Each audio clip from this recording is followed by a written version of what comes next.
Hello and welcome back to the Patient First podcast. I am so excited that you're here, and we are in a different location. Might not look like it, but it's a totally different studio. We expanded Upgrade Dental, lots of great things coming your way, and so I'm just really happy to be here.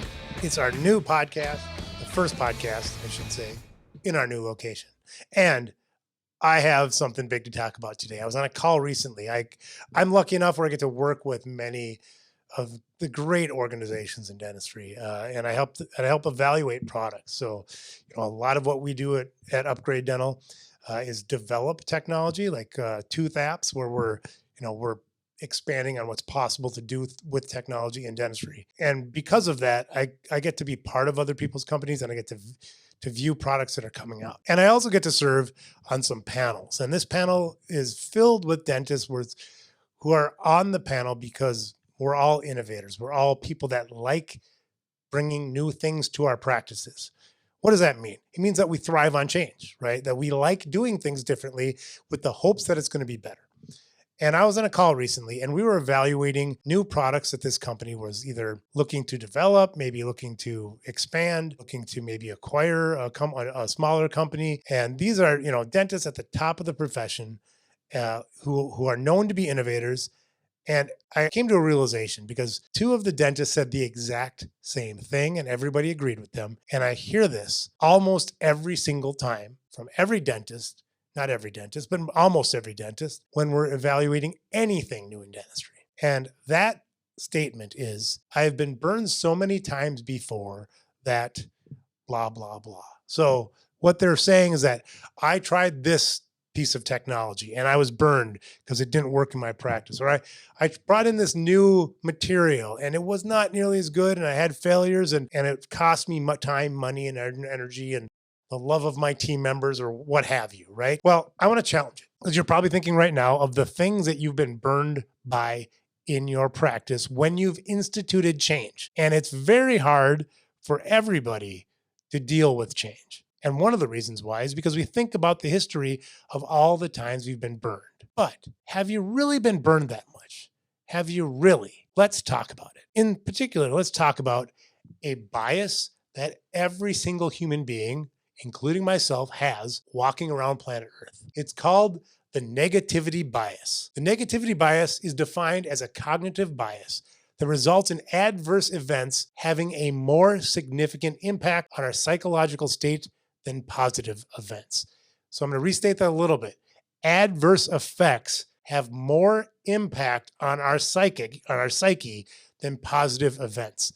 Negativity bias occurs even when adverse effects and positive effects are of the same magnitude, meaning that we feel negative effects more intensely. How does that break down to our practices? It means that one negative experience you had when you tried something new probably outweighs, I would think, 10 positive things. Remember, the negativity bias is not a theory. This is reality. This is the way we have evolved as a species so that we don't eat that poisonous mushroom. And that mushroom's bad. I had a bad experience eating that mushroom. I'm never doing that again, so we can propagate our species. It works evolutionarily.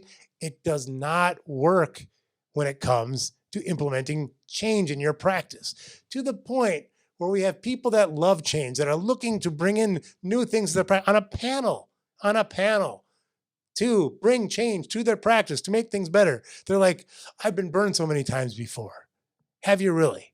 So this, I believe, is worth a deep dive. But before we show how you do this in your practice, so that I can convince you that maybe you do have a negativity bias, because we all do, I want to talk about how this shows up in our day-to-day lives. And the best example anybody talking about negativity bias probably gives is the news, right? The 24-hour, 365, 150 channels. If you want to learn news about the weather, you literally can. When they came out with the Weather Channel, I was like, and I'm from Minnesota, where the weather actually varies greatly. Who in San Diego is watching the Weather Channel? Probably everyone, because if it bleeds, it leads. So as long as there's negativity in it, they can sell it to our eyeballs, right? We're drawn to it. It's like a car crash. We are drawn to negative. It's just the way we were evolved as a species to survive. And so if they said breaking news, everything's doing all right today, nobody cares. Social media is the real masters of this. If you notice in social media, they'll serve up things that you hate. They serve up things that you dislike. If you're strolling through your feed and you see things that you adamantly disagree with, that is by design, because things that you hate are what engages you, is what gets you amped up, keeps your attention, and which is why there has been an explosion in 24-hour news channels, because there's always a breaking news about something horrible. It's never about something good, so that they can draw your attention. And that is how the negativity bias is in our day-to-day lives easily. So if you're on social media or if you watch any news, you have a negativity bias. That's just the way it is. Because if you had a positivity bias, you probably wouldn't be looking at those things at all. So how does that show up in our practices in a way that we can actually get real with? I want to bring it back to your practice and innovation and making things better in your practice, and at least dealing with the negativity bias that makes you go, oh, I got burned before. Because really what the resistance to change is a fear of the unknown, right? We want to take you from this new thing that you really know is going to be better in every single way, or you have a strong thought that it will be better than the way you do things in every way, but you go back to that one thing that really burned you, right? So if you think that you've been burned by innovation, I would urge you to do a pretty simple task. List all of the changes that you've made in your practice over the last 5 years. Not, if you're not if your practice isn't 5 years old, just go back 12 months. In fact, if you can't think back to 5 years, just go back 12 months, but go back as far as you can remember and think about all of the things that you've changed in your practice. Now, you can't just list the stinkers, right? You have to really think about it, and it'll probably be hard to remember when you switch from that composite, that composite to this composite. When you got 2x2s that were a little less sticky, or that mouth prop that was easier to use or easier to sterilize. Those things that actually you made a quick change and just didn't have any negative reactions to, you'll have to think about it. Those ones you're going to have to burn some calories. Look at your supply bill.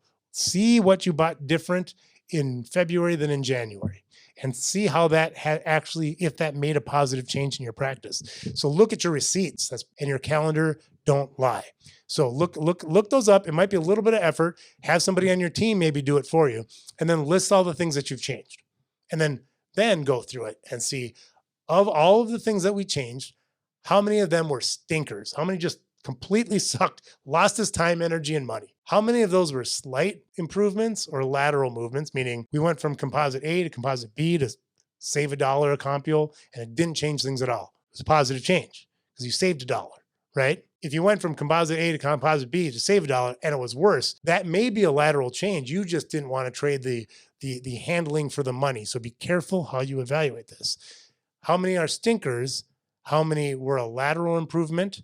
If you can't really judge it, just ignore it. If you didn't think it was worth it, just ignore it. And how many would you never give up? How many were such good changes that you would never go back to the way you did? I would think if you're like the average practice, there's so much more positive change that you've implemented that you don't even think about, that you don't know about, but you think about the big change that hurt you, right? And that is putting gum in the system, right? So I played too, I'm not going to do this. I'm not going to ask that you do this and then have me not have to do this myself. And to be honest with you, the winners versus losers were so high. We haven't really had any stinkers in my practice. So it's not really fair to say. So I'm just going to give a couple examples, one of positive and one of negative, that you might not think about, or I wouldn't have thought about if I hadn't done this myself.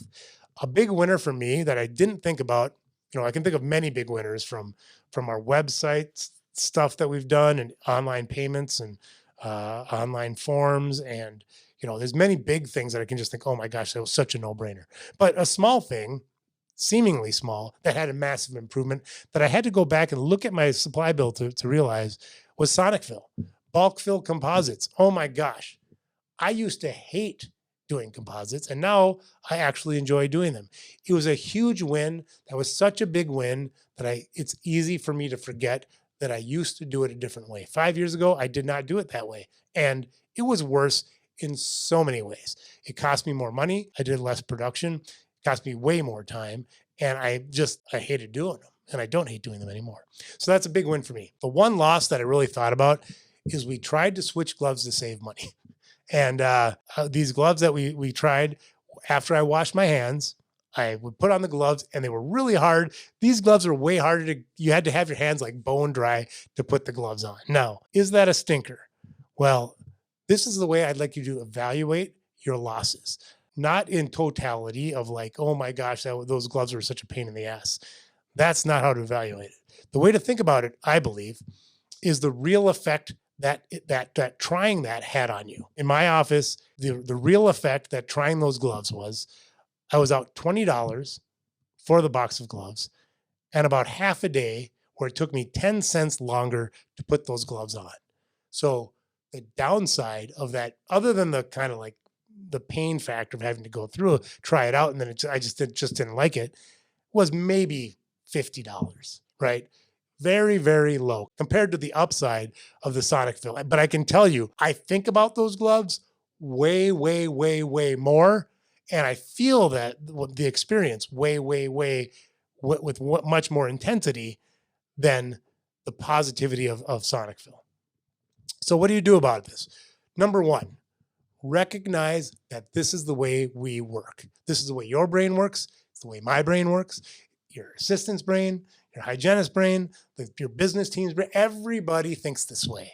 So if you try 10 things and one is a stinker, you are probably going to let that one thing affect the other 9 positive innovations that you brought to your office because of the negativity bias. So know that this is a reality.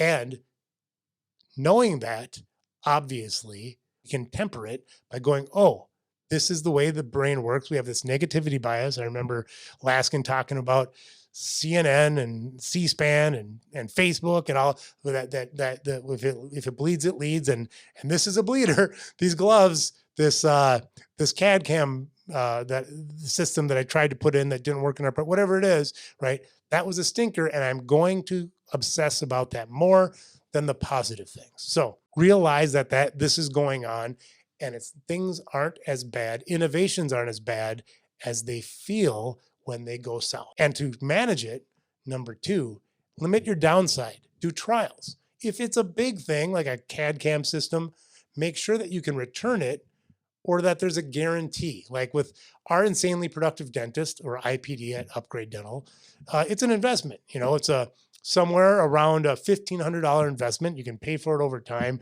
So it's very easy. And we have a 10 times ROI guarantee. So if you don't think that it's worth it, just let us know and we'll give you your money back. How much downside is there? If you watch a video for an hour and you think, it's not for me, you are out nothing but that hour of time. So limit your downside. Do trials. When you are incorporating something new, like those gloves that I tried, $50, that's not a big deal. It feels big when you're going through it, but recognize that feeling is the negativity bias just messing with you, right? And limit your downside so that there isn't a big stinker. You don't get stuck with a $100,000 doorstop, right? Make sure that you can return it or at least limit the downside that you have with a guarantee. I know everything we do has a guarantee because I feel so strongly about this. And lastly, I think it's to overcome the negativity bias. The antidote to that is being curious. Realize that negativity and fear are the killers of progress. If you want to move your practice forward, if you want to be better tomorrow than you were yesterday, you have to be curious. I believe strongly that curiosity, caring, and confidence are the 3 most important factors in you achieving your goals and building the practice of your dreams, of getting the team that you want, being curious to overcome negativity bias, caring for those around you. Obviously, that's vastly important. And then have the confidence to go, even though that there is a limited downside here, I have the confidence that if I try out 10 of these and 2 of them, we limit the downside, it's so worth it for the other 8 innovations that progress us forward. So thank you so much for being here. If you want to learn more about IPD or any of the other programs that we have at Upgrade Dental, go to upgradedental.com. Make sure to like, subscribe, comment. Let me know what stinkers you've had in your practice, and if it was really as bad as it feels, right? What innovations that you might be ignoring the positive effects that have on your practice, that as we've been talking about it, you're like, oh, that's right, I did that this year, and it was hugely positive, and I keep forgetting about how good it was. So let me know what negative effects were so mind-blowing that you should have limited your downside, what innovations that have had huge upsides to you. Like, comment, subscribe, and I'll see you next week on the Patient First Podcast.